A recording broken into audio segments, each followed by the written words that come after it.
Hello everyone guys! Ayan, magluto ako guys ng pork nilaga guys. Ilagyan ko siya ng lemongrass, sweet corn, ginger, onion at saka meron itong liquid nor seasoning guys at vinegar. Yan siya, napakasarap ito guys, pati ang kanyang sabaw.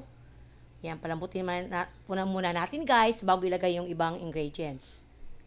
Yan, ito ang ating lunch ngayon guys, kasi request ito ng mga kids. Yan, napakabango nito guys dahil sa lemongrass at saka ginger or luya. Yan. Tapos mamaya, lagyan ko siya guys ng ibang ingredients niya guys. Ayan ang ating lemongrass. Yan. Yung ginawa kong chicken wings guys, baka mamayang hapon guys, magluto ako nun guys. Yan. Tapos ilagay ko na guys yung red bell pepper. Yan guys. Tapos nilagyan ko siya guys ng salt at magic sarap para madali lumambot yung pork ba. Yan kasi ang technique guys para madali lumambot yung ulam, yung pork or ano pa dyan. Lagyan ng salt. Yan para madaling lumambot ba.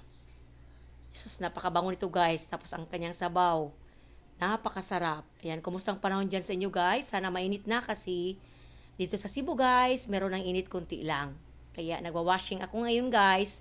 Tapos nagluluto ng ulam. Yan. Kasi pag washing machine, guys, lihok-lihok mapunta.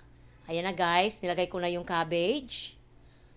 Grabe, guys. Napakabango nito, guys. Kasi malambot niya na yung, pork pata pala ang ginamit ko, guys. Para di kay bidli ba. Yan. Kasi ito ang gusto ng anak kong lalaki, guys.